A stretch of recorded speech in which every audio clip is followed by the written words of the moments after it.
नमस्कार विद्यार्थी मित्रांनो, सुमया स्कूल नंबर 6 इयत्ता 9वी विषय विज्ञान प्रकरण नंबर 7 सजीवांमध्ये विविधता या पाठामध्ये आपल्याला 9वीच्या या विषयामध्ये प्रकरण नंबर 7 मध्ये सजीवांमध्ये विविधता हे पाठ आपल्याला पाहायचे आहे। त्याच्यातला भाग पहिला आहे। या भाग 1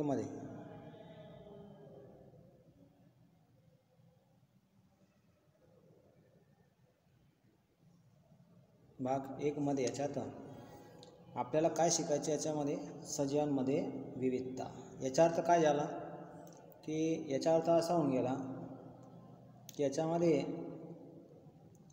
सजीवांमध्ये विविधता, जसं की तुम्ही मागच्या 5-6 पाठात पाहिलं की वनस्पतींमध्ये किती वेगवेगळे भाग, किती वेगवेगळे विविधता। आता आज आपण सहजासहजी जसं आपल्या आसपासच्या परिसरामध्ये जर सजीवांच्या समूहामध्ये आपण राहत असतो तर याच्यामध्ये आपल्याला काही सर्व सारखं मिळतं का? नाही मिळत। तर याच्यामध्ये आपल्याला कमी अधिक प्रमाणामध्ये काय पाहायला मिळत असतं? याच्यात सर्वात मोठी वस्तू म्हणजेच भिन्नता। भिन्नता याचा अर्थ काय? वेगळेपणा। तर सजीवांमध्ये आढळणारा वेगळेपणा ज्याला आपण म्हणतो सजीवांमधली विविधता। तर याच्यासाठी तुम्ही समजा 2-3 असं समूहामध्ये विद्यार्थी असतील किंवा 2 विद्यार्थ्यांच्या याच्यात उदाहरण पाहू शकतात तुम्ही। दोघांची उंची असेल, दोघांची उंची सारखी आहेत का?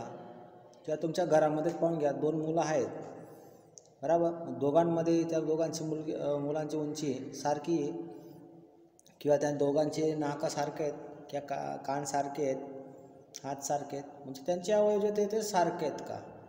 ठीक आहे। आणि त्यानंतरचं मग त्यांच्या हाताचा आकार पाहू शकतात किंवा त्यांच्या रंगाचे आकार पाहू शकतात बरोबर याच्याविषयी। तर मग हे आपण किंवा यांची तुलना परत किंवा आसपासच्या मुलं जे असतील यांचे माकडाबरोबरची तुलना करायची, किंवा जे बी काही प्राणी असतील तुमच्या आजूबाजूमध्ये म्हणजे घरात राहणारे बरोबर त्यांची वस्तू म्हणा, किंवा आजूबाजूमध्ये जे काही घराच्याच उदाहरणामध्ये 2 मुलं घेतील असं नाही आहे। तर याच्यामध्ये असं काही जरुरी नाही की घरातच आपण घेऊ शकतात। आजूबाजूमध्ये गाय पाहून घ्या, गायांमध्ये का सर्व गाय सारखे आहेत का? रंग सारखे आहेत का? त्यांचे शिंग सारखे आहेत का? तसेच कुत्रे आहे, कुत्र्यांमध्ये पाहून घ्या तुम्ही, कुत्र्यांमध्ये बी काही सर्व सारखे आहेत का? रंग वेगळे आहे, अवयव त्यांचे सारखे आहेत, पण काही ना काही तर त्यांच्यामधला तुम्हाला वेगळेपणा पाहायला मिळतो आहे। कोणते शेपूट किंवा कोणाचा रंग किंवा शरीर बरोबर, तर त्यांच्यात ते काय वेगळेपणा जे दर्शवतो ते काय ते सजीवांमधली असलेली विविधता दर्शवित आहे। तर या भागामध्ये आपल्याला तेच आपल्याला इथं पाहायचे आहेत। तर याच्यामध्ये आपण म्हणू शकतो की निश्चितपणे स्वतःच्या आसपासचे लोक असतील किंवा प्राणी असतील यांच्या वेगळ्यात पाहू शकतात।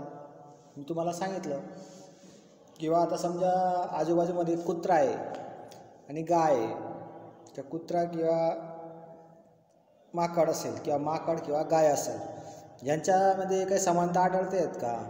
याच्यात पाहायचे आपल्याला। मग गाय आणि वानर या दोघांची तुलना केली तर गायपेक्षा वानरबरोबर समानता काय जास्त आढळते का? आढळते। काय आढळते की आपण त्यांच्याबरोबर याच्यात पाहायला गेले तर मित्र याच्यात साम्यता काय पाहायला मिळते? साम्यता असते निश्चितपणे। स्वतःचे आपला मित्र असेल किंवा वानर यांच्यामध्ये बरीच साम्यता पाहायला मिळेल। त्यांचे तोंड आहे, आपलं बी तोंड आहे, पण तोंडाची रचना त्यांची वेगळी आहे। त्यांना बी नाक आहे, आपल्याला बी नाक आहे, कान आहेत, केस आहेत, हात आहेत, पण हातांची रचना आपली तशी सारखीच आहे, पण वेगळेपणा त्याच्यात विविधता पाहायला मिळते। मग गाय आपली तुलना गाय आणि वानरबरोबर दोघांची केली तर गायीपेक्षा वानरबरोबरची समानता जास्त आढळते।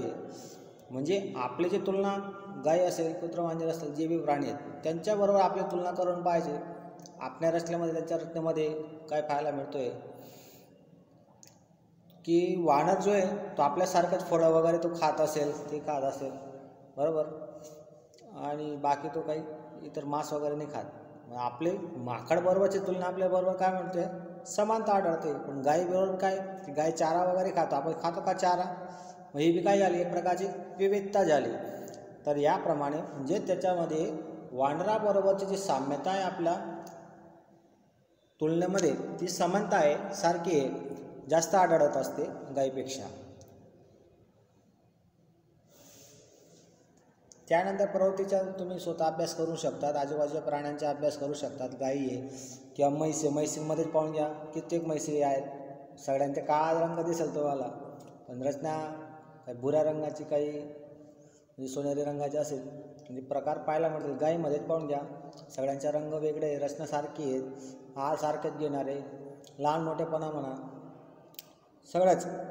तर याच्यामध्ये सगळ्याच गायी किती म्हणजे एकसारखे दिसतात का? सगळेच लाल रंगाचे दिसतात का? काही जर्सी गाय असेल त्यांचे चित काबरे असतील, असे जे आहे ते याप्रमाणे काळे गाय असेल, बरेचसे किंवा सफेद रंगाच्या गाया असतील, हे बी काय त्याच्याविषयीचे तुम्ही आसपासमध्ये तुम्ही जाऊन अभ्यास करू शकतात आणि तुम्हाला माहिती आहे याच्या बाबतीमध्ये, म्हणजे आरामात तुम्ही त्या गायींना तिथं ओळखू शकतात. ते हे काय झाले सजीवांमधली विविधता. तर आपल्या सजीव पृथ्वीवरती जवळजवळ या ठिकाणी आपल्याबरोबर सजीवांच्या विभिन्न समूहांचा विचार जर केला असता तर एकीकडे आपल्याला पृथ्वीवरती जे राहणारे सजीव आहेत त्यांच्या सूक्ष्मदर्शक यंत्राखाली अभ्यास जर केला असता, याच्यात बॅक्टेरियाचा भाग म्हणा किंवा ज्यांचे आकारमान जवळजवळ मायक्रोमीटरमध्ये असते. कशामध्ये असते? बॅक्टेरियाचे आकारमान मायक्रोमीटरमध्ये असते. तर जवळजवळ याच्यामध्ये 30 मीटर निळा वेल मासा, 30 मीटर निळा वेल, जो कॅलिफोर्नियामध्ये 100 मीटर, किती 100 मीटर उंच रेडवूड हा काय मासाचे प्रकार आहे. दोघांची तुलना, हा बी मासा आहे, हा पण मासा आहे आणि हा पण मासा आहे, परंतु या दोघांची तुलना आपल्याला काय करायची याच्यात मीटरमध्ये, यांच्या उंच लांबीमध्ये पाहून घ्या. निळा तो 30 मीटरचा आहे आणि हा रेडवूड जो तो 100 मीटरचा आहे. मग हे बी काय त्याच्यामध्ये विविधता झाली, काय झाली विविधता, वेगळेपणा झाला. मग याचप्रमाणे याच्यात पाहायला गेले तर याच्यामध्ये मग पुढचा भाग सरळ जाऊ आपण. हे कसं आहे सर्व याच्यात प्रस्तावनामध्ये दिलेलं आहे. या बाबतीमध्ये आपल्याला आपल्या आजूबाजूमध्ये असणाऱ्या वृक्ष पण आढळत असतात. कित्येक पाईनचे वृक्ष, याच्यामध्ये पाईनचे वृक्ष असेल किंवा वर्ष जिवंतपर्यंत राहतात, बरेच वर्षपर्यंत जिवंत असतात, तसेच तसं ते टिकून जातात परिस्थितीमध्ये. किंवा मच्छर आहे, तर मच्छरसारख्या कीटकांचा जीवनकाळ किती असेल? काही दिवसाचाच राहतो, फक्त महिना बी नाही, दिवसापर्यंतच राहत असतो. जैवविविधतामध्ये असं काय रंगहीन जीव, ज्याचा रंग नाही आहे असे जीव, की ज्यांचा रंग आहे असे जीव, बरोबर. तर पारदर्शक कीटक आणि विविध रंगांचे पक्षी या पुष्पांमध्ये पण पाहून घ्या. पुष्प फुलं पाहिजे का तुम्ही? फुलांमध्ये वेगवेगळ्या आकारच्या फुलं असतात, त्यांचा रंग वेगळा असतो, सुगंध वेगळा असतो, म्हणजे हे पण काय त्याच्यामध्ये विविधता झाली. काय झाली? विविधता. म्हणजे आपल्या आजूबाजूच्या परिसरामध्ये असलेले प्राणी असतील, सजीव असतील, वनस्पती असतील, तर यांच्यामध्ये काय आढळत असते? विविधता आढळत असते, बरोबर. तर या ठिकाणी आपण याच्यात आपल्या चारही बाजूंनी विभिन्नतेचा विकास होण्यासाठी लाखो वर्षाचा कालावधी लागत असतो. त्यांच्या माहिती मिळवण्यासाठी आपल्याकडे खूपच कमी कालावधी असतो. याच्यात आपण एक उदाहरण करून आपण हे करू शकतो आणि विचार जर केला तर आपल्याला सरळ म्हणजे शेवटी आपण या सगळ्यांच्या विविधता अभ्यासण्यासाठी, जाणून घेण्यासाठी काय करत असतो? समूहांचा विचार करतो आपण. कसला? समूहांचा. त्या समूहातला प्राणी आहे, त्या समूहामधली वनस्पती आहे, बरोबर. तर याप्रमाणे कोणत्या समूहामधले असतील, जसं आपण आपलं मानवाचंच म्हणा की तुम्ही कोणत्या जातीचे आहात, कोणत्या मानवच आहे शेवटी, परंतु कोणत्या जातीचे आहात म्हणजे काय जातींचा समूह होऊन गेला तो. तर त्याप्रमाणे काय झालं प्राण्यांमध्ये, वनस्पतींमध्ये पण काय झालं, त्या प्रकारचे एक प्रकारचं समूहाचा आपण ते विचार करत असतो. सजीवांच्या समानतेचा अभ्यास करत असतो, का वेगळेपणा असतो त्याची आपण तुलना करत असतो. त्यानंतर मग सजीवांच्या वेगवेगळ्या स्वरूपाच्या भिन्नतेचा अभ्यास करण्यासाठी त्यांचे अनुरूप समूह बनविण्याचे क्रम नक्की करावे लागत असतात. की नैसर्गिक भिन्नता निर्माण करत असतील असे सजीवांच्या भागामध्ये तसेच व्यापक समूह नक्की होत असतात. तर लहान मुलांचा समूह हे निर्णय लक्षणांच्या आधारित घेत असतो. तर त्यांच्यामध्ये जे लक्षण आढळत असतात, विविधता जरी असली पण लक्षणांच्या आधारे पण आपण त्यांचा अभ्यास करू शकतो. त्यांच्यामध्ये विविधतेचा अभ्यास आपण करू शकत असतो. तर त्याचप्रमाणे मग याच्यामध्ये हे जे आपण सजीवांच्या वर्गीकरणाचा अभ्यास का करत असतो याचं सगळं आपण किंवा सजीवांमध्ये असलेल्या भिन्नतेच्या उदाहरणं हे सगळे उदाहरणं तुम्ही पुस्तकात लिहून टाकायचे प्रश्न उत्तर. त्यानंतर वर्गीकरणाचा आधार काय याच्यामध्ये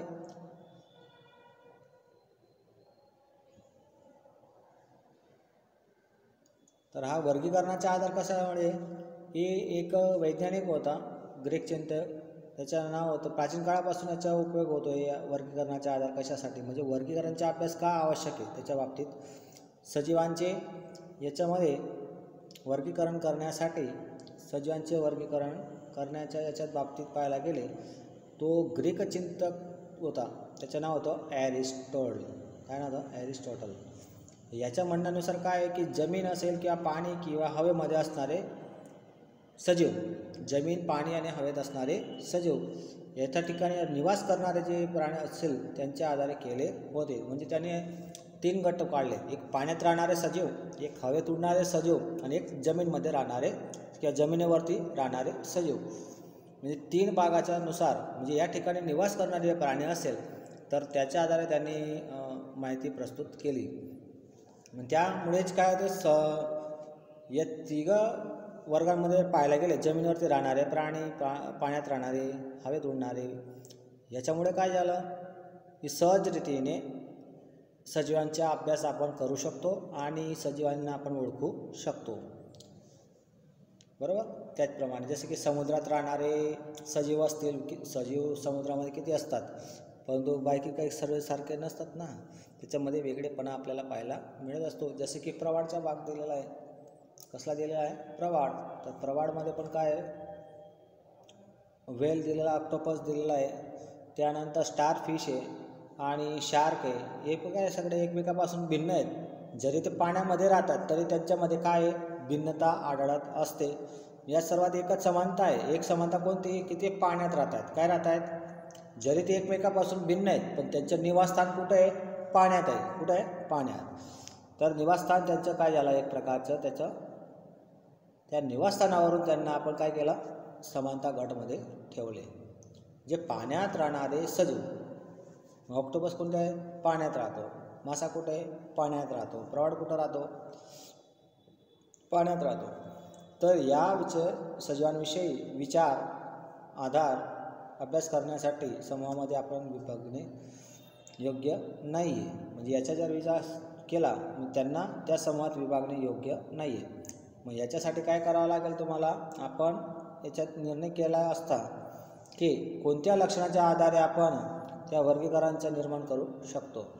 मग ते वर्गीकरण करण्यासाठी वर्गांना उपसमूहामध्ये वर्गीकृत करता येईल अशा लक्षणांना त्याचे लक्षण आपण लक्षात घेऊन वर्गामध्ये त्याच्यात तो एक समूह त्यांचा तयार करून त्याच्याविषयी आपण तिथले ओळख त्यांना करू शकतो, समजू शकतात.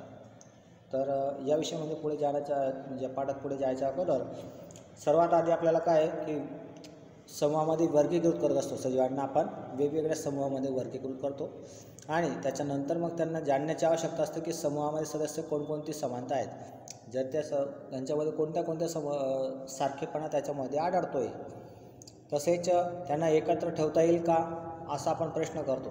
म्हणजेच समानता असेल किंवा असमानता असलेला सजीवांचा भाग असेल त्यांना वेगळा गट पाडू आपण आणि जे समानता असलेला भाग असेल त्यांना वेगळा गट करू.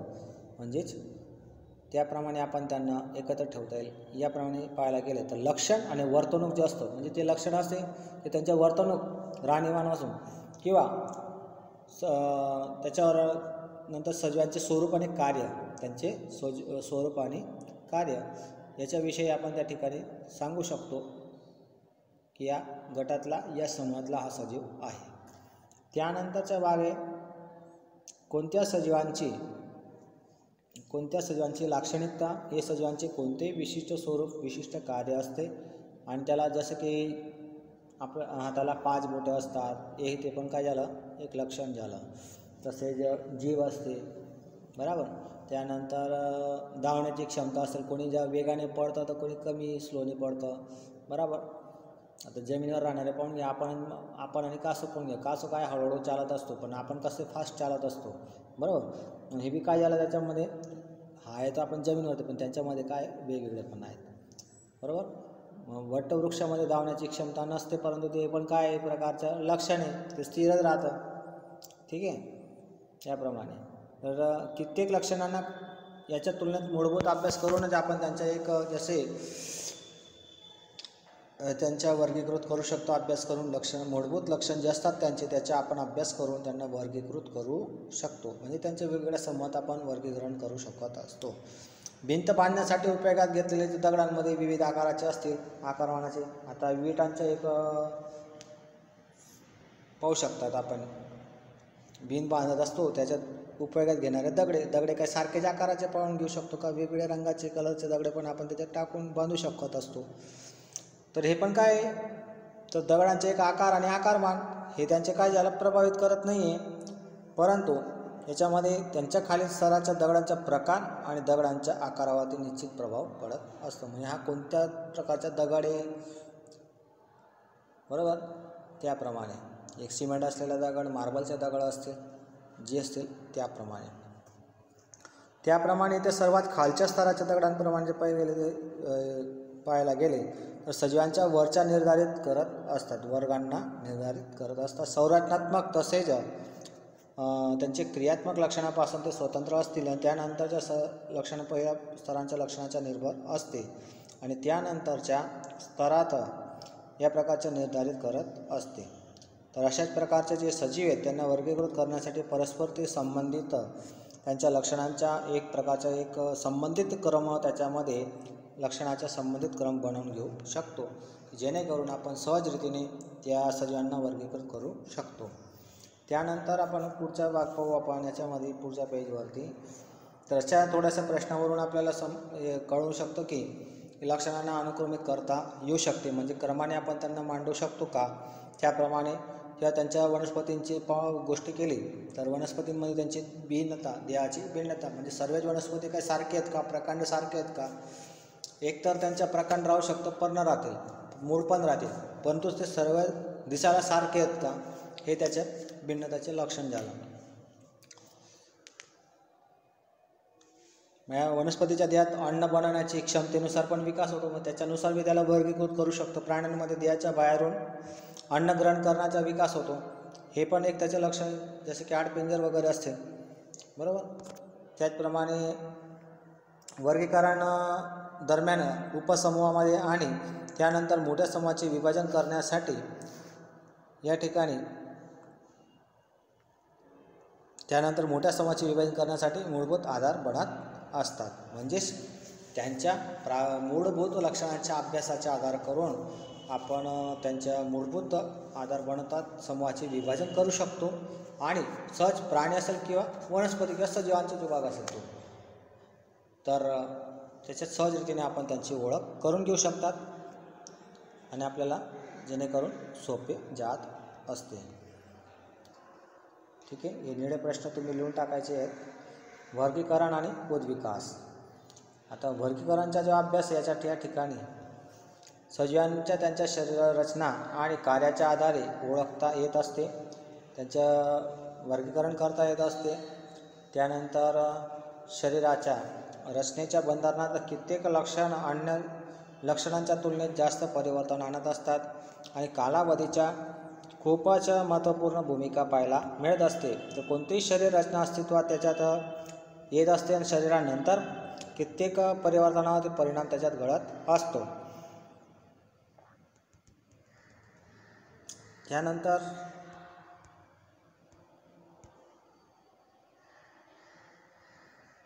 आणि दुसऱ्या भागात जर सांगायला गेले तर याच्यामध्ये काय असे की जे लक्षण सुरुवातीला पाहायला मिळत असेल त्याला मूलभूत लक्षणं म्हणून ओळखण्यात येत असते. प्रारंभिक लक्षणं आपण त्याला म्हणू शकतो. तर त्याचप्रमाणे यावरून आपल्याला असं लक्षात येऊ शकते की सजीवांच्या वर्गीकरणाच्या उद्विकासाचे किती जवळचा त्याचा संबंध असतो किंवा तो सजीवांचा जो उद्विकास असतो, उत्क्रांती जी असते ते काय आहे त्याच्याविषयी आपल्याला प्रश्न पडत असतो. मग त्याप्रमाणे सर्वच सजीव निरंतर येणाऱ्या परिवर्तनाच्या प्रक्रियेत स्वाभाविक परिणाम असतो आणि जे अस्तित्वात आणण्यासाठी आवश्यक असते. आणि सजीवांच्या या उद्विकासच्या पूर्वधारणेला सर्वात आधी आपण एक वैज्ञानिक होता, त्याचं नाव होतं चार्ल्स डार्विन. हा चार्ल्स डार्विन जो होता, उत्क्रांती याच्याविषयी तुम्हाला 10वीमध्ये एक पाठ दिलेला आहे, उत्क्रांती. आणि आता आमच्यात सुरूच येतो पाठ, तर त्याच्यामध्ये तुम्ही जास्तीचं नॉलेज उत्क्रांतीविषयीची आवश्यकता का असते, उत्क्रांतीचं महत्त्व काय, आणि हे जे वर्गीकरणचा जो अभ्यास असतो की ओळख करून घ्यायचा असतो, त्याच्या जास्तीच्या माहिती तिथं आपल्याला पाहायच्या आहेत. हा चार्ल्स डार्विन जो होता, याने उत्क्रांती म्हणजे कोणता सजीव कोणत्या पिढीमधून आला असेल त्याच्याविषयीचा अभ्यास केला होता. 1800 त्याने अभ्यास करून 1859मध्ये त्याने एक पुस्तक लिहिलं होतं, त्याचं नाव होतं the origin of species. The origin of species, बरोबर. तर या म्हणजे ओरिजिन ऑफ स्पीसीज म्हणजे जे पण काय सजीव आहेत ते कोणत्या गटातले असतील, त्यांची विविधतामध्ये जे बी काय सजीव आहेत, ऑर्गॅनिझम्स आहेत, जे काही सजीव आहेत त्यांच्यामध्ये आढळणाऱ्या जे काही उद्विकासचा भाग असेल, त्याची लक्षण असेल, त्याच्या बाबतीचा अभ्यास या पुस्तकात त्याने सांगितलेलं होतं. म्हणजे का आवश्यकता आहे मूलभूत लक्षणांचा. तर पुस्तकामध्ये हा जो भाग दिलेला आहे याला अंडरलाईन करून घ्यायचा तुम्ही, कारण की परीक्षेत हे तुम्हाला 1 मार्काला विचारले जाऊ शकतात. उत्क्रांतीच्या उद्विकासचा जनक कोण होता, त्याने 1859मध्ये कोणते पुस्तक लिहिले होते, त्या पुस्तकाचे नाव काय, ते असे या प्रकारचे प्रश्न टाकू शकतात. तर नंतरचा भाग आपण पुढच्या त्याच पेजवरती या ठिकाणी पाहू. सजीवांच्या उद्विकासाच्या या पूर्वधारणेला वर्गीकरणाशी जोडले असतात. तर आपल्याला लक्षात येते की शरीर रचनेमध्ये सजीवांच्या समूहामध्ये शरीर समूहामधून आजपर्यंत काही खास परिवर्तन झालेले नाही आहे, पण सजीवांच्या शरीरात पर्याप्त परिवर्तन आपल्याला पाहायला मिळते. अशा सजीवांचे आधी किंवा निम्न सजीव असे म्हणतात. आणि दुसऱ्या भाषेत जर म्हणायचे गेले तर सजीवांना श्रेष्ठ किंवा उच्च सजीव पण असे म्हणत असतात. दुसरा म्हणजे हा जो शब्द आहे तो योग्य नाही आहे, परंतु याच्यात काय त्यांच्या भिन्नतेच्या व्यवस्थाची कल्पना येत नाही, कारण की याच्यात काही भिन्नतेच्या बाबतीमध्ये त्याचा काही अभ्यास कळत नाही आहे. उच्च जरी आहे परंतु त्याच्यामध्ये काही भिन्नता आढळते का हा त्याच्यात क्लिअर होत नाही आहे, हा कन्सेप्टच त्याच्यात क्लिअर येत नाही आहे. तर त्याऐवजी मग आपल्याला काय जुने सजीव किंवा प्राचीन सजीव म्हणजे हा जो शब्द आहे तो भिन्नतेच्या बाबतीत काय ओळख देत नाही, परंतु याच्यात काय जुने सजीव आणि प्राचीन सजीव, जुने सजीव किंवा प्राचीन सजीव किंवा नवीन सजीव या शब्दांचा उपयोग आपण करू शकतो की जेणेकरून आपल्याला सहजरीतीने आपण त्याच्यात माहिती जाणून घेऊ शकतो किंवा लगेच समजू शकतो. उद्विकासच्या दरम्यान सजीवाच्या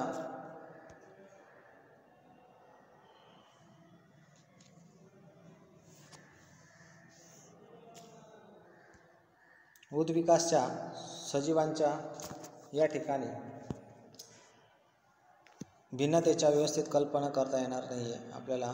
तर त्याची जटिलता प्रवेशण्याची संभावना असते. त्या जुन्या सजीवांचे साधारण आणि सामान्य किंवा नवीन सजीव अपेक्षेपेक्षा प्रमाणाचे जटिल सजीव पण पाहायला मिळत असतात. म्हणजे रचनाच पाहायला मिळतं. अपेक्षेपेक्षा काय त्याच्यात पाहायला गेले तर प्रमाणाचे जटिल सजीव पण आपण म्हणतात. तर जैवविविधतेच्या याच्या खरोखर जर अर्थ पाहायला गेले तर भिन्न सजीवांमध्ये स्वरूपामध्ये पाहायला मिळण्यात येणाऱ्या जे काही विविधता असते हा त्याचा शब्द. कोणत्या विशिष्ट क्षेत्र प्रदेशात स्वरूपांना एक समान पर्यावरणात राहतात असे नाही आहे. म्हणजे सारखे नाही की जमिनीवरचेच काही तुमचे आहेत, काही जमिनीवरती बी राहतात, ते काही हवेत बी उडतात, ठीक आहे. तर काही पाण्यात बी राहतात, जमिनीवरती बी राहतात. तर या प्रकारचे भाग पडत असतात. आणि त्याचप्रमाणे महत्त्वपूर्ण भूमिका समूहांचे संतुलन बदलण्याची महत्त्वपूर्ण भूमिका बजावलेली असते आधुनिक काळाने माणसाने याच्या बाबतीत. तर कोणत्याही समूहाची विविधता जमीन, पाणी आणि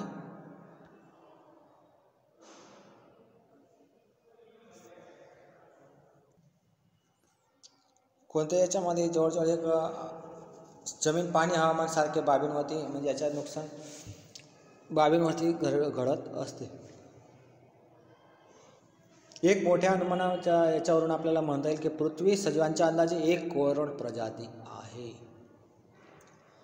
म्हणजेच सजीवांच्या अंदाजे 1 करोड प्रजाती आहेत आपल्या फक्त 10 लाख ते 20 लाख प्रजातींविषयीच माहिती आहे. परंतु आता समुद्राच्याच गोष्ट पाहून घ्या की समुद्रामध्ये काय खाली दिलेल्या समुद्रामध्ये बरेचसे सजीव आहेत, तुम्हाला काउंट करू शकता आणि एवढेच तुम्हाला सजीव तिथे सापडतील. 1 करोडपेक्षा पण प्रजाती याच्याविषयी म्हणू शकतो. किंवा पृथ्वीच्या वरती जे राहणारे लोक आहेत याच्यामध्ये पृथ्वीवर कर्कवृत्त मकर वृत्त रेषा यांच्यामधील जे प्रदेश आलेले असतील त्यांचे तापमान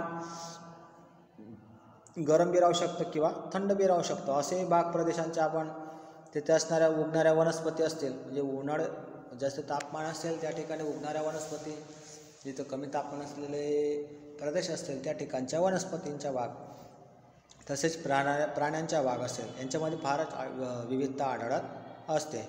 या क्षेत्राला प्रदेशांना पण जास्त विविध असणारे प्रदेश क्षेत्र म्हणून या ठिकाणी ओळखत असतात.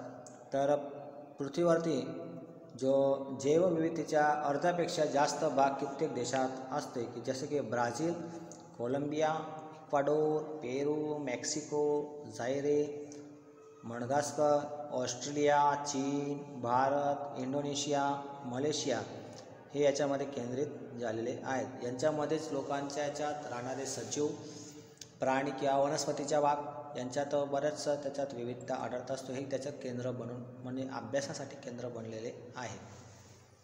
तर पुढच्या पेजवरती पाहू. हे तुम्ही निळे प्रश्न लिहून टाकायचे वहीमध्ये. तर ठीक आहे.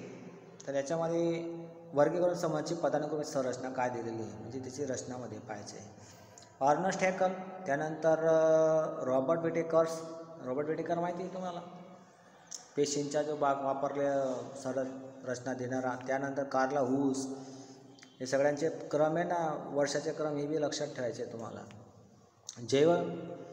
जैविक वैज्ञानिक सजीवांच्या सृष्टीच्या नावाच्या व्यापक वर्गामध्ये विभाजित करण्याचा प्रयत्न केला आहे. म्हणजेच सजीवांमध्ये जी वेगवेगळ्या विविधता आढळते त्याच्या अभ्यासामध्ये महत्त्वाचे योगदान यांनी दिले आहे. की विटेकरद्वारा वर्गीकरण 5 सृष्टी देण्यात आलेल्या आहेत. त्या वर्गीकरणच्या सृष्टीमध्ये कोणकोणत्या आहेत हा एक प्रश्न महत्त्वाचा आहे बरं. वर्गीकरण पद्धतीची सृष्टीचे जनक कोण, तर त्याचं नाव रॉबर्ट विटेकर. हे परीक्षेत विचारलेले असतात, इथून अंडरलाईन करून ठेवायचे. मग जे 5 सृष्टीचं वर्गीकरण करण्यात आले त्याच्यात कोणते कोणते भाग आहे, मोनेरा आहे, प्रोटिस्टा आहे, बुरशी आहे, वनस्पती सृष्टी आणि प्राणीसृष्टी असे 5 समूहांचे त्याच्यात याच्या ठिकाणी सांगितलेले आहेत.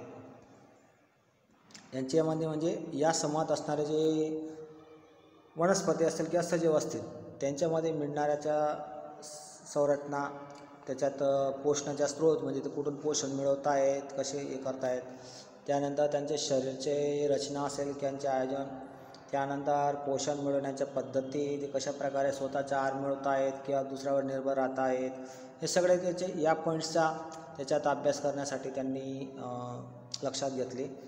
हुस जो होता, कार्ल हुस याने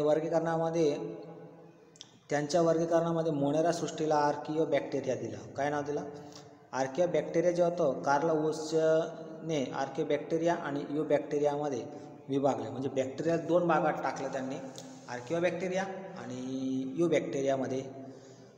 इथून बी प्रश्न टाकतील बरं. बॅक्टेरियाच्या मध्ये विभाजित करणाऱ्याच्या वैज्ञानिकाचं नाव काय होतं, कार्ल हुस. मग कार्ल हुसने कोणत्या 2 भागामध्ये वर्गीकरणात केले बॅक्टेरियाला, मोनेरा सृष्टीचा जनक कोण, कार्ल हुस. म्हणजे या प्रकारचे प्रश्न जे असतील ते तुम्ही लक्षात घ्यायचे आहेत.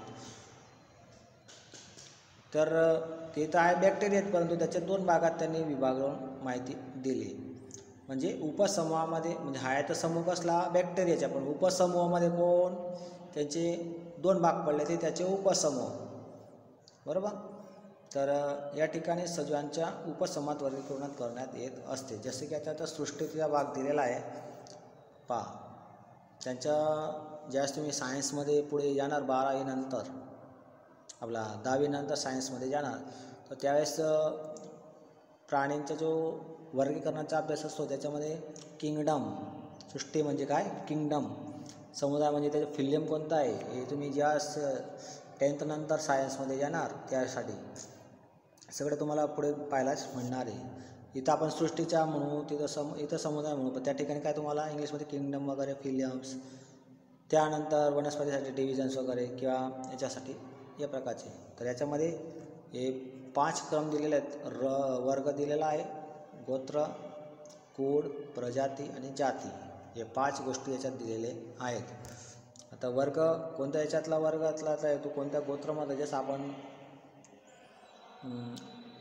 लग्नामध्ये कसं आपण वेगवेगळे समूहाचे आहेत, कोणत्या जातीचे आहेत, कुठून आले आहेत, काय कोणतं सगळं गोत्र हे करत असतात, त्याप्रमाणे हे कोणता प्राणी शोधला गेला, कोणत्या याच्यातलं लक्षण त्याचं मॅच होतं आहे, त्या समूह कोणत्या समूहाच्या प्राण्यांमध्ये त्याचं लक्षण मॅच होतं आहे, त्याचे वर्तणूक कशी आहे किंवा खाण्याच्या बाबतीमध्ये कोणतंही ना कोणत्या लक्षणाच्या आधारे ते त्याच्या ठिकाणी त्याला काय करत असतात की त्याचं निवासस्थान जे असेल त्याच्या बाबतीमध्ये सर्व गोष्टीचा अभ्यास केला तर ते सहजरीतीने त्याला काय करत असतात, मग वर्गीकृत करत असतात कोणत्या जातीचे आहेत किंवा प्रजातीचे आहेत।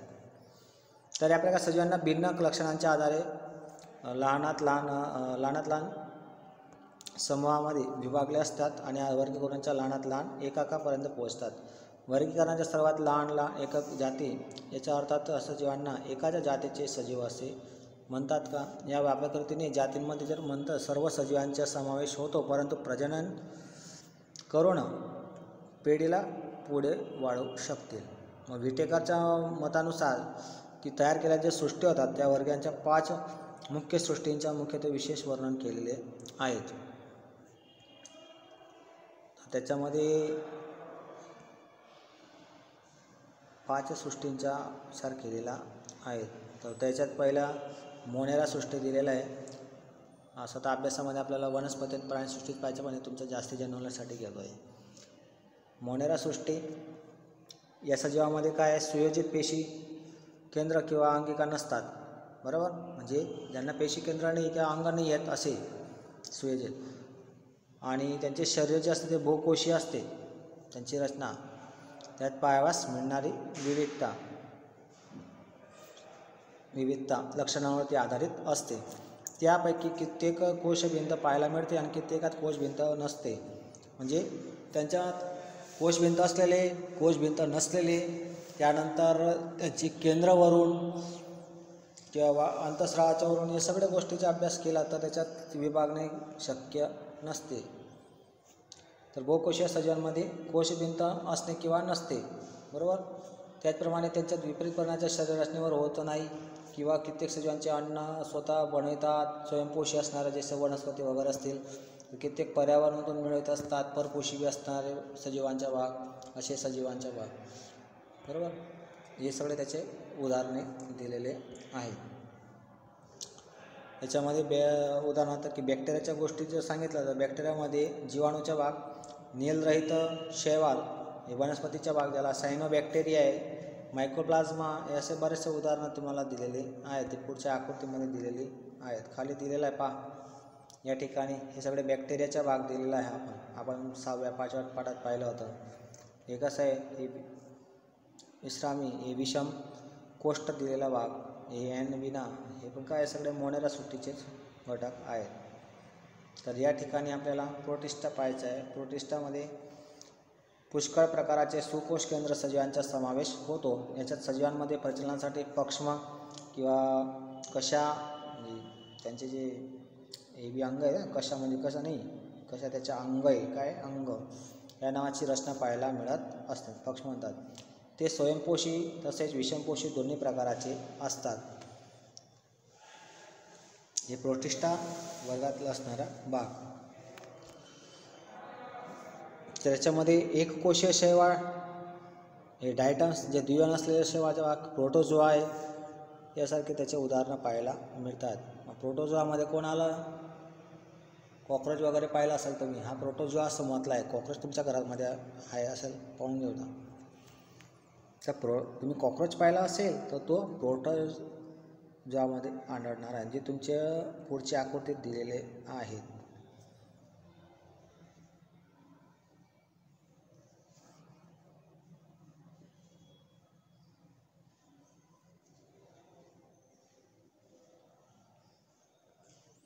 तर याच्यामध्ये पॅरामेशियमची आकृती दिली, याच्यात कसं जलधानी, पक्ष्म हे सगळे याला पक्ष्म म्हणतात बरं, हे पक्ष्म असतात ज्याच्याद्वारे ते प्रचलन करत असते.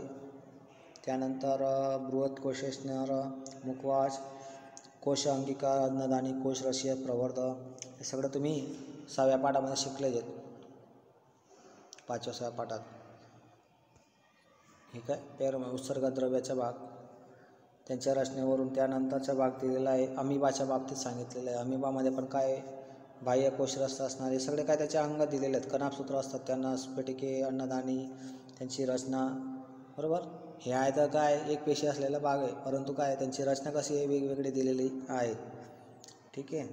तर त्यानंतर तो झाला सजीवाचाच भाग. त्यानंतर खाली दिलेला आहे युग्लिना.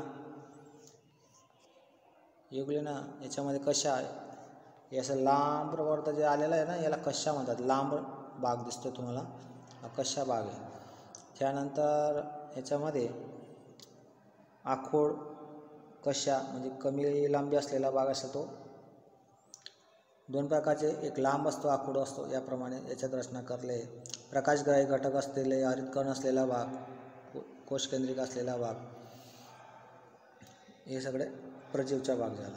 त्यानंतरचा भाग झाला बुरशी. बुरशी तर तुम्हाला माहिती आहे की सडलेल्या वस्तूवर जो निर्माण झालेला भाग, हा एक आहे बुरशी. विषमपोषी सजीव आहे. काय विषमपोषी, युकॅरियोटिक सजीव आहे. काय विषमपोषी. विषमपोषीमध्ये कोण समावेश आहे, बुरशीचा भाग येत असतो. याच्यामध्ये काय आहे, त्यांच्या कुजलेल्या कार्बनिक पदार्थ पोषणासाठी उपयोगात घेतात. म्हणजे सडलेला भाग असतो त्याच्यातून जो कार्बनिकचा भाग तयार होतो त्याचा पोषण म्हणून उपयोग करत असतात. त्यांना मृतोपजीवी म्हणतात. काय म्हणतात, मृतोपजीवी असे म्हणतात. म्हणजे ते दुसऱ्यावरती निर्भर राहत असतात.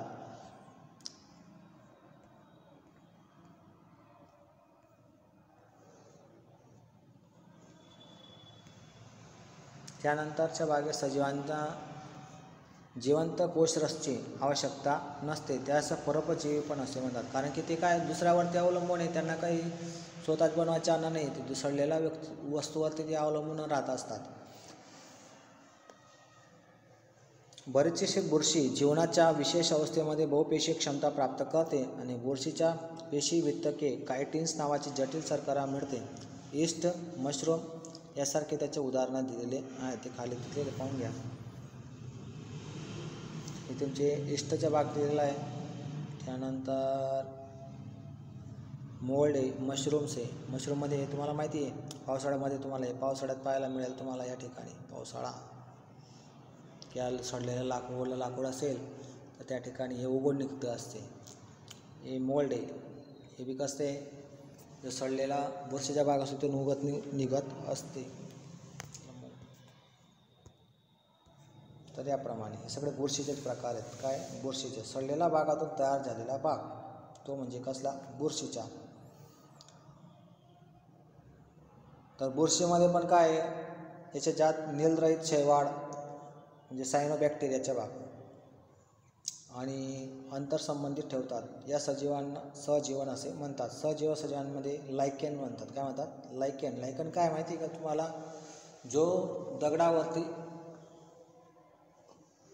किंवा तिथं उगवून निघणाऱ्या सजीव असतील त्याला सहसजीव सजीवांना लायकेन असे म्हणतात. म्हणजे ते आंतरसंबंधित ठेवत असतात. शैवाल, दगड हे सगळे काही जसे जमिनीवरती बरेचसे दिवस पाणी असेल किंवा ओली जमीन असेल तिथं सडून निघलेला भाग किंवा दगडावरतीचा भाग त्याच्यावरती अवलंबून राहते. त्यांना पाण्याची आवश्यकता तर तिथलं पाणी ते उपयोग करून ते बनवू शकतात. तर ते काय झाले, त्यांच्या सहजीवी झाले. काय झाले, सहजीवी. असे जे सजीव असतात त्यांना लायकेन म्हणणार. लायकेन्स मोठ्या प्रमाणामध्ये वृक्षांच्या सालीवर रंगीत डागाच्या स्वरूपामध्ये पण पाहायला मिळतो. डाग तुम्ही वनस्पती पाहिले असेल, त्यांचे प्रकांड पाहायचे. त्या प्रकांडावरती जे वृक्षांचे जे वरची साल असते एकदम बाहेरच्या भागामध्ये, त्याला साल म्हणतो आपण, तर त्या ठिकाणी कलरिक डाग पडलेला असतात. तर त्या ठिकाणी जो भाग असतो तो सडलेला भाग, त्या ठिकाणी ते जीव असतात तर ते वनस्पतीमध्ये असलेला जो भाग असेल त्याचा उपयोग करतात. तर त्यामुळे काय त्यांच्या पोषण होते वनस्पतीच्या, मग त्यांचे बी पोषण होतं सोबत. असे जे जीवन जगणारे एकाच भागावरती असलेला म्हणजेच सजीव म्हणजे काय, तर सजीवी सजीव म्हटले गेले. काय म्हटले गेले, सहसजीव, त्यांना लायकेन म्हणतात. ठीक आहे, तर तुमचा हा भाग संपला. आता सृष्टीमधून वनस्पती सृष्टीच्या 2च अभ्यासमध्ये प्राणीसृष्टी वनस्पती सृष्टीचा अभ्यास या पाठात करायचा आहे महत्त्वाचा परीक्षेच्या दृष्टीने.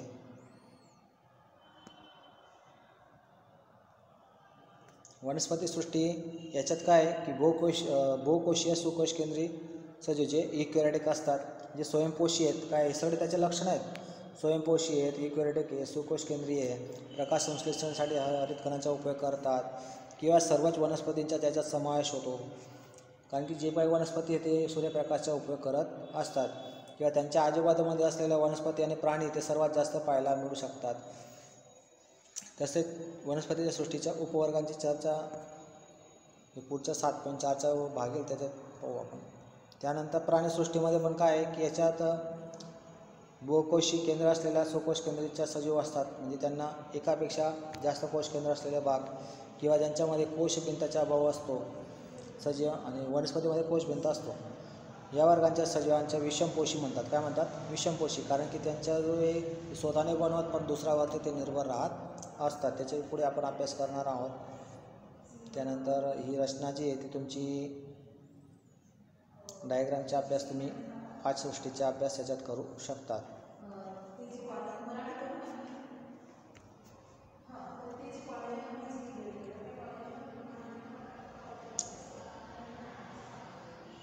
तर ठीक आहे, तर याच्यामध्ये आपण वनस्पती सृष्टीच्या पहिले पाहून घेऊ. वनस्पती सृष्टीमध्ये प्रथम स्तराचे वर्गीकरण जर पाहिले असता तर वनस्पती देहाचे मुख्य भाग पूर्णपणे विकसित तसेच विभेदित असतात किंवा विभेदित नसतात. ठीक आहे, विभागले बी असतात, नाही विभागले बी असतात. आणि वर्गीकरणाच्या त्यानंतरच्या स्तरात वनस्पती देहात पाणी आणि पदार्थाच्या संवहन करणाऱ्या विशिष्ट पेशींच्या आधारे वर्गीकरण होते. वर्गीकरणाचा आधार बीज धारण करण्याची क्षमता बीजफळाने झाकलेले असते. बीज धारण करणारे आवृत्त बीजधारी, अनावृत्त बीजधारी देवी आहेत, परंतु ते पाहू आपण पुढे येणारे जे टॉपिक वनस्पतीच्या भागात.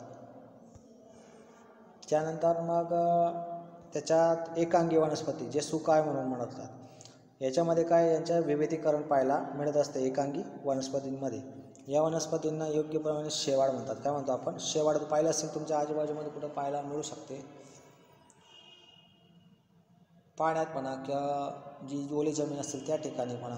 शेवाळ ही बी काय त्यांचं एका जागा बाकी कुठं दिसतंय तुम्हाला, तर त्याच्या शेवाळशी जी आहे तिचा समावेश वनस्पती भागातच होत असतो.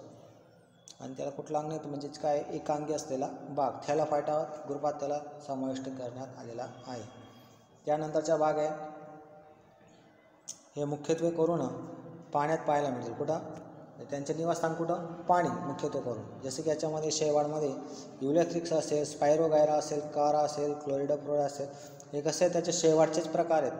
ठीक आहे, त्यानंतर खाली दिलेलं आहे पण या युलेथ्रिक्सची आकृती दिलेली आहे, क्लेडोफेराचे भाग दिलेला आहे, त्यानंतर अलवा दिलेला आहे. हे सगळेच काय शेवाळचेच प्रकार आहेत. स्पायरोगायराच्या रचना दिलेल्या आहेत. ठीक आहे, हे सगळे काय शेवाळचेच प्रकार दिलेले आहेत त्या ठिकाणी. आणि त्यांच्या मुख्यत्वे निवासस्थान कुठं, पाण्यामध्ये. कुठं, पाण्यात. त्यानंतर द्विअंगी वनस्पती. द्विअंगीमध्ये काय आहे, ही उभयजीवी असतात. काय असतात, जसे की या वर्गाच्या वनस्पतींना आपण काय म्हणू शकतो, उभयजीवी. याचा अर्थ की या वनस्पतींमध्ये प्रकांड असेल, पर्ण यासारख्या रचनेत विभेदित होत असते. म्हणजेच प्रकांड आणि पर्ण म्हणजे त्यांचे जे अंग आहेत पर्ण आणि प्रकांड, म्हणजे पाण्याच्या पाणी किंवा प्रकांड असे रचनेत त्याच्यात विभाजित होत असते.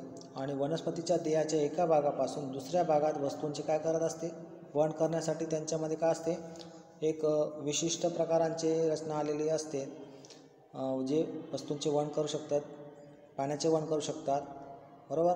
आणि जमिनीतील खनिज तत्व वगैरे असतील, पोषक तत्व, ते वहन करून घेऊ शकतात. अशा विशिष्ट पेशीय संरचना किंवा पेशी पाहायला त्याच्यामध्ये मिळत नाही. तर शैवाल आणि मार्केन्शिया यासारखे जे घटक आहे, जसे की उदाहरण दिलं शैवाल आणि मार्केन्शिया दिलेलं आहे या ठिकाणी. त्यांच्यात कुठे रचना पाहायला मिळते का तुम्हाला, नाही पाहायला मिळते.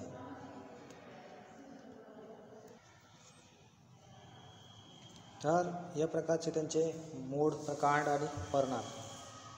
त्याप्रमाणे द्विअंगीचा भाग इथे दिलेला आहे. त्यानंतर ते तुमचा जो भाग दिलेला आहे या ठिकाणी रिक्सिया कशी दिलेली आहे, त्यानंतर मार्केन्शिया दिलेले आहे, त्यानंतर फ्युनेरिया दिलेले आहे, फ्युनेरियामधून कसं त्या प्रकारची त्याची रचना तयार झालेली, म्हणजेच त्यांच्यात काय विविधता दिलेलं आहे. कसल्यामध्ये? द्विअंगी वनस्पतीच्या भागामध्ये. द्विअंगी वनस्पतीमध्ये असलेल्या वनस्पतींची नावे द्या. आता फ्युनेरिया, मार्केन्शिया किंवा मार्केन्शियाला कोणती वनस्पती म्हणू शकतो आपण? द्विअंगी वनस्पती. म्हणजे त्यांचे वेगवेगळे प्रश्न तयार करून आपण लक्षात ठेवले पाहिजे. त्यानंतरचा भाग आहे आपला त्रिअंगी वनस्पती, टेट्राडोफाइटा. याच्यामध्ये मूळ, प्रकांड आणि पर्णात विभाजित झालेले असते. यांच्यात देहरचनेमध्ये पाणी तसेच अन्य पदार्थांची एका भागापासून दुसऱ्या भागामध्ये वहन करण्यासाठी त्यांच्यात वाहक पेशी आलेले असतात त्रिअंगी वनस्पतींमध्ये. जसं की मूळमध्ये मूळ जे असतात ते जमिनीत असतात, खालून पाणी शोषून खनिज तत्व शोधून वाहक पेशींद्वारा त्या पर्णापर्यंतच्या टोकापर्यंत पोहोचवत असतात. मार्सिलिया, हंसराज, हॉस्टेल हे सगळे काय त्याचे उदाहरणं दिलेले आहेत. त्याचप्रमाणे या 3 वनस्पतींमध्ये जर पाहायला गेले, तिन्ही वनस्पती याच्यामध्ये प्रजननांग, काय प्रजननांग, या समूहाच्या वर्गांमध्ये प्रजननांग अप्रत्यक्ष असते. काय असते? अप्रत्यक्ष असते. त्याच्यात बीज उत्पन्न करण्याची क्षमता पण नसते. बीज उत्पन्न करण्याची क्षमता नसते म्हणून त्यांना काय म्हणू शकतो आपण? यांना क्रिप्टोगॅमी म्हणतो. काय म्हणतो? क्रिप्टोगॅमी. क्रिप्टोगॅमी म्हणजेच अपुष्पी वनस्पतीचा भाग झाला. काय झाला? अपुष्पी वनस्पतीचा भाग, क्रिप्टोगॅमी. तर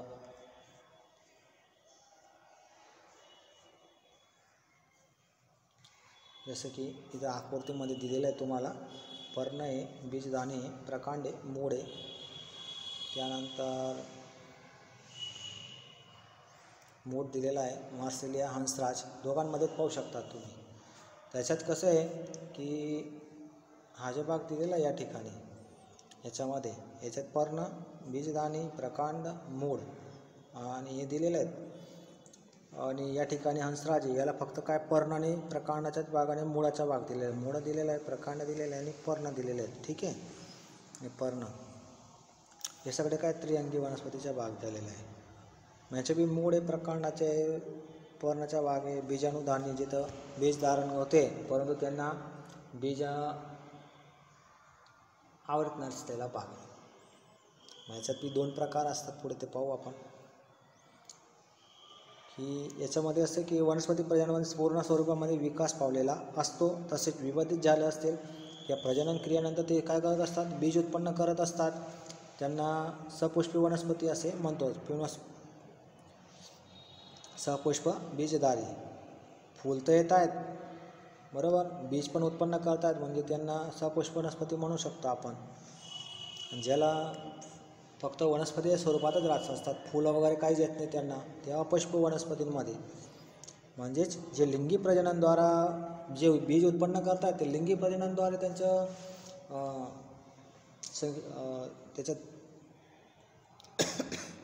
त्याच्यामध्ये प्रजनन तयार होते. लिंगी प्रजननद्वारे त्यांच्यामध्ये विकास पाहायला मिळत असतो. बीजांमध्ये पण गर्भाबरोबर संचित खोराक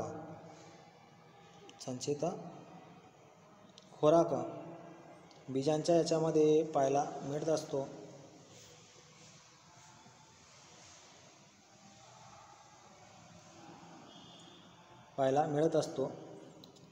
या बीजांमध्ये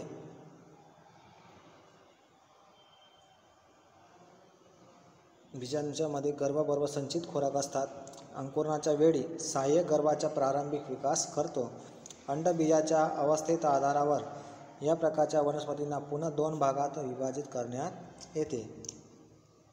म्हणजेच बीज तर उत्पन्न झालं परंतु त्याच्यात परत बी अजून काय 2 भागामध्ये त्याचं विभाजन करण्यात आले. पुष्पवाले, अपुष्पवाले.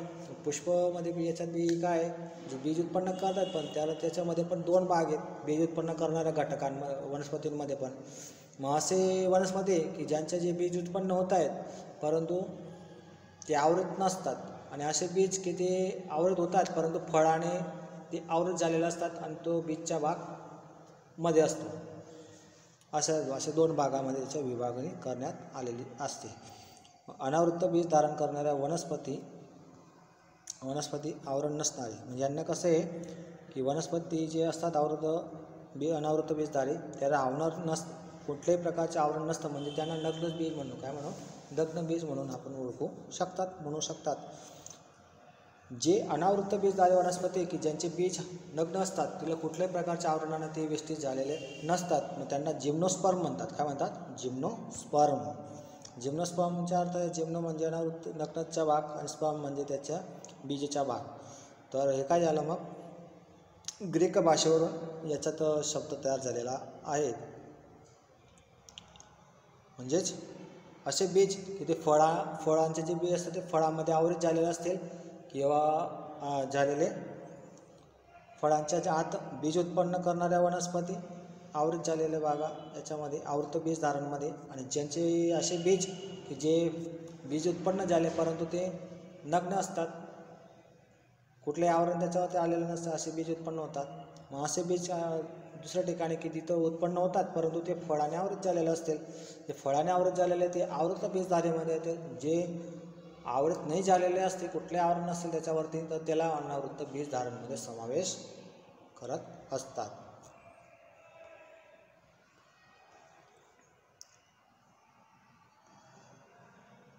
मग याच्यासाठी आपण अनावृत्त बीजच्या पहिलं पाहून घेऊ.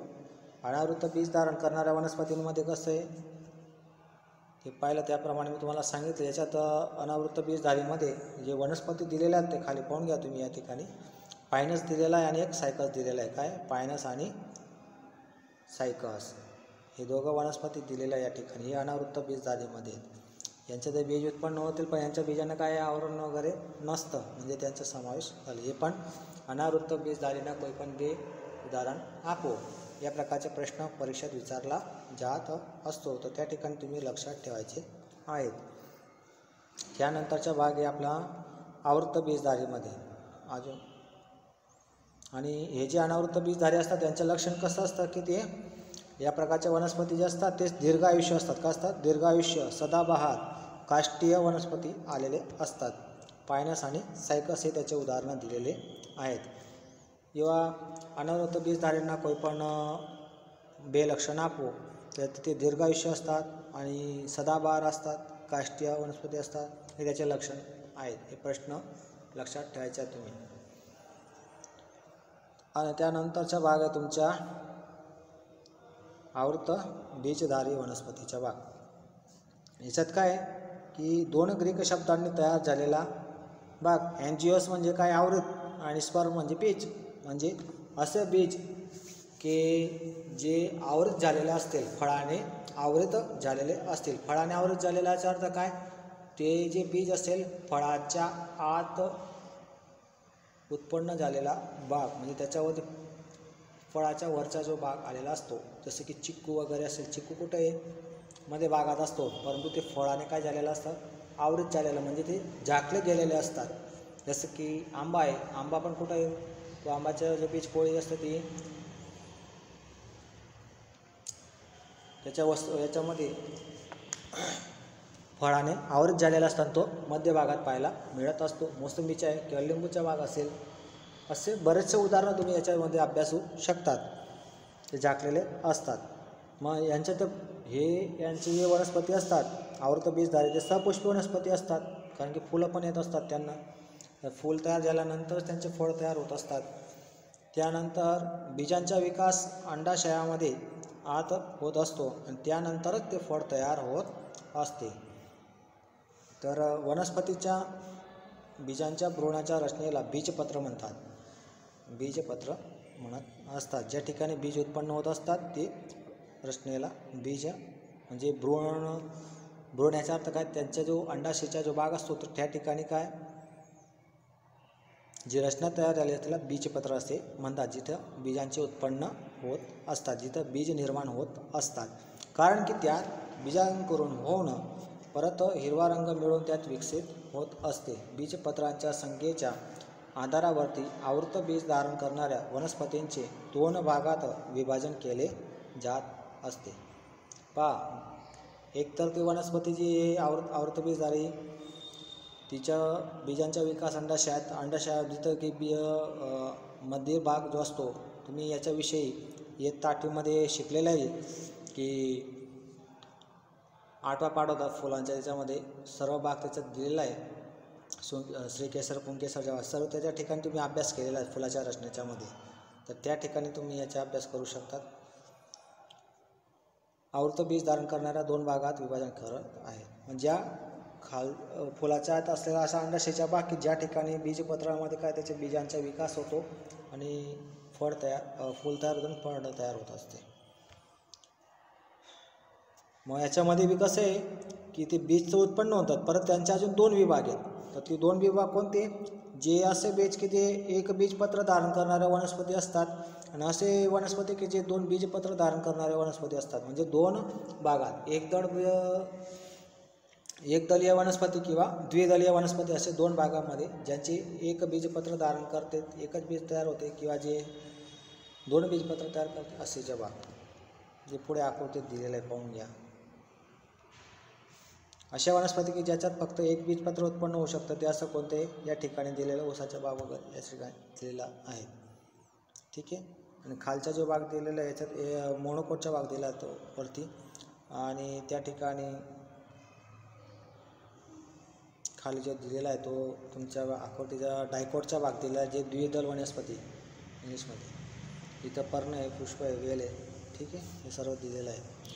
त्यांची रचना याप्रमाणे दिलेली आहे. नेहमी काय त्यांच्यामध्ये विविधता आहे. एकदलीय वनस्पतींची रचना वेगळी, हायत वनस्पती पण समूह त्यासारखा आहे, फक्त एवढा काही त्यांची रचना वेगळी, लक्षण वेगळे याप्रमाणे. त्यानंतरच्या पुढच्या भाग हे जे दिलेलं आहे तुम्हाला या ठिकाणी, हे स्ट्रक्चर डायग्राम आहे. या स्ट्रक्चर डायग्राममध्ये पहा वनस्पती आहे. या वनस्पतीचे 2 भाग आहेत. एक तर अविभेदित वनस्पतीचा भाग जे सुकाय म्हणजे जे थॅलोफायटामध्ये होतात समावेश होतो वर्गीकरणासाठी, आणि दुसरा जो भाग दिलेला आहे तो विभेदित वनस्पतीच्या शरीराचा भाग. ठीक आहे. या विभेदित शरीराच्या याच्यामध्ये पण याचे 2 भाग आहेत. याच्या 2 भागमध्ये वाहक पेशी विहीन आणि एक वाहक पेशी असणाऱ्या भाग. विहीन म्हणजेच काय की त्याच्यामध्ये वाहक पेशी वगैरे नसेल अशा वनस्पती कोणत्या असतात? मग द्विअंगी वनस्पती असे असतात. आणि वाहक पेशीमध्ये पण कसं आहे, मग 2 भाग पाडलेले आहेत परत. त्याच्यामध्ये बी कसं आहे की वाहक पेशीमध्ये बीजोत्पादन न करणाऱ्या वनस्पती, जे बीज उत्पन्न करत नाही, की त्यांना फुलं येत नाही, ते अपुष्पी वनस्पतींमध्ये पाहायला मिळेल. आणि त्याच्यामध्ये कोणता भाग आहे अजून वनस्पतीच्या? त्रिअंगी असलेला वनस्पतीचा भाग. त्यांना पर्ण असेल, प्रकांड असेल आणि मूळ असेल, हे 3 वस्तू असतील म्हणजे त्रिअंगी वनस्पतीचा भाग असेल. ठीक आहे. पण जर यांना फूल वगैरे नसेल. बीज उत्पन्न करणारे जे वनस्पती आहे ते सपुष्पी वनस्पती. सपुष्पी वनस्पतींमध्ये जे सर्व प्रकार तुम्हाला पाहायला मिळू शकतात. त्याच्यामध्ये 2 भाग आहेत परत बीज उत्पन्नामध्ये पण. अनावृत्त बीजधारीचा भाग आहे आणि आवृत्त बीजधारीचा भाग आहे. अनावृत्त बीजधारीमध्ये कसे आहेत, बीज धारण करणारी वनस्पती तर असेल, परंतु यांचे जे फळ कसं असेल अनावृत्तमध्ये की आवृत नसेल, आवृत नसेल. ठीक आहे. आणि आवृत्त बीजधारांमध्ये कसं आहे की हे आवृत असेल. ठीक आहे. याच्यामध्ये बी 2 भाग परत फळांच्या याच्यामध्ये 2 बीजपत्र हे तर उत्पन्न करतायत, आवृत असते. पण याच्यात बी कसं आहे की जे 2 बीजपत्र असणारे बीज वनस्पती आहेत त्याचे द्विदलीय वनस्पतीमध्ये तयार होतात. जे एक बीजपत्र उत्पन्न करणारे जे वनस्पती असेल ते एकदलीय वनस्पतीमध्ये तयार होत असते. तर हे काय झालं, सर्व वनस्पतीच्या वर्गीकरणाचा भाग झालेला आहे. ठीक आहे. तर याच्यामध्ये या प्रकारे तुम्ही प्रवृत्तीचा अभ्यास पाहू शकतात. तुम्हाला सांगितलं होतं जसं की गहू, चणे, मका, वटाणे, चिंच बी काय द्विदलीय आहे, मका काय एकदलीय आहे, वटाणे द्विदलीय आहे, गहू एकदलीय आहे, चणे हे सुद्धा काय द्विदलीय आहे, मूग हे सुद्धा द्विदलीय आहे, मठ हे सुद्धा द्विदलीय आहे. नंतर चवळी पण काय द्विदलीय. म्हणजे असा जो वनस्पतींचा भाग त्यांच्या द्विदलीयांच्या बीज उत्पन्न झालेला भाग. बरेचसे उदाहरणं तुम्हाला पाहायला मिळतील. तर तुम्ही आसपासच्या प्रवृत्तीमध्ये पाहू शकतात की जे एकदलीय वनस्पती असलेला भाग, त्यांची रचना, त्यांना प्रकार, त्यांच्या वनस्पतींचे भागांची रचनाच्या विषयी अभ्यास करून त्याला जाणून घेऊ शकतात प्रवृत्ती म्हणून. किंवा त्यांच्या अशा वनस्पती की स्वतः मूळ पण आहेत का तंतुमय मूळ आहेत. स्वतः मूळ कुठं पाहायला मिळू शकते, ऊस वगैरे असेल, बाजरी वगैरे असते, त्या ठिकाणी तुम्हाला पाहायला मिळू शकते. किंवा पानांच्या बाबतीमध्ये पाहू शकतात की तो पानांमध्ये कसं आहे, ऊसाचे पान पाहू शकतात, बाजरीच्या याच्यात पाहू शकतात की समांतर शिराविन्यास आहे का नाही आहे, ते पर्णावातले समान भाग पाहायला मिळतात का जाळीदार भाग पाहायला मिळतो आहे. या प्रकारची सर्व रचनाचा अभ्यास तुम्ही आसपास परिवारामध्ये असलेल्या ज्या वनस्पती उगणाऱ्या असतील किंवा शेतीत पीक येत असतात त्या ठिकाणी तुम्ही पाहू शकता, त्यांचा अभ्यास करू शकतात प्रवृत्ती म्हणून. तर हा तुमचा जो वनस्पती सृष्टीचा जो भाग होता, हा भाग आपल्याला आज संपलेला आहे. तर आपला आजच्या या टॉपिक्समध्ये एवढंच आपल्याला पाहायचं आहे. यानंतरचा पुढचा जो टॉपिक्स आहे आपला प्राणीसृष्टीच्या ॲनिमिलिया, तो पुढच्या पाठामध्ये आपण शिकणार आहोत भाग 2मध्ये. तर आजच्या टॉपिक्सला एवढे विद्यार्थी मित्रांनो, नमस्कार.